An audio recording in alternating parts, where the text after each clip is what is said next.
Welcome. I'm so happy to be here with you today, and I'm grateful that you're spending some of your precious time here in Salt Lake City at the convention. Salt Lake City also has very little going on right now, so your time I really appreciate.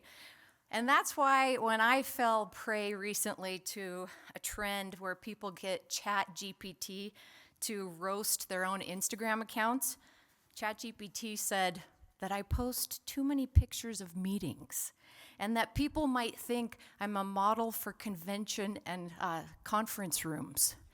And so, unfortunately, here I am today again in a conference room with you, but it's worth it. And when I was asked to speak at this conference, in all honesty, I thought, great, finally a crowd that will get my nerdy city jokes.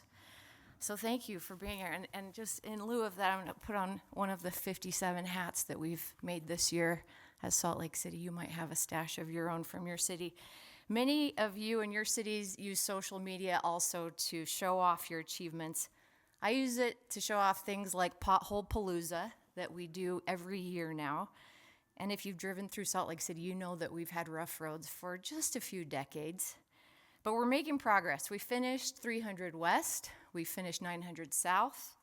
We're coming along on 2nd South right now. And 21st South, well, let's just say I know where I need to do my holiday shopping this year to help keep some businesses going. Go to 21st South and Sugar House.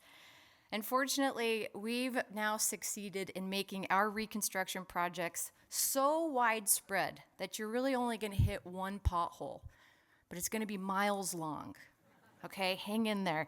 I'd like to think of it as Salt Lake City's way of reminding you to get snow tires in July, or maybe even finally compelling some of you to take public transit.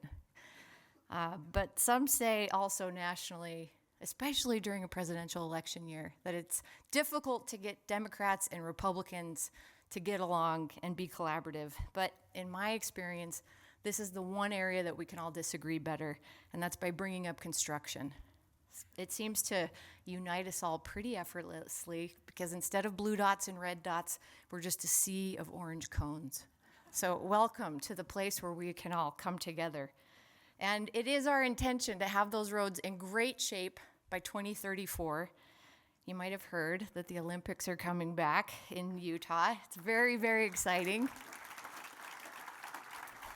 You know, more than 80% of Utahns are in support of bringing the Olympic and Paralympic Games back. And in truth, I think that kind of collaboration is what sound policy is all about, staying at the table. I say that a lot.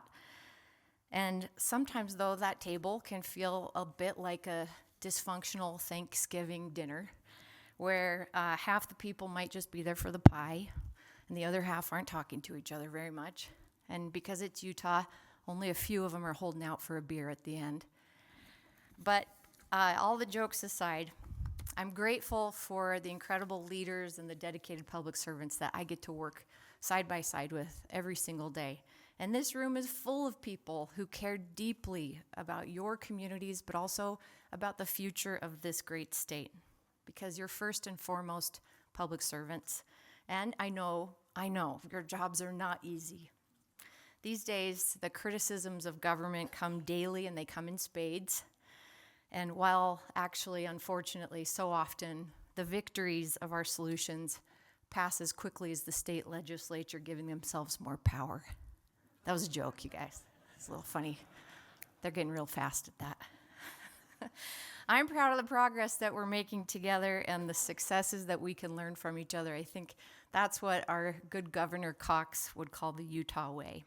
And in the coming year, I hope that through this convention and the relationships that we continue and that we forge while we're here, that we can find more collaboration and hopefully fewer potholes, literally and figuratively, between us.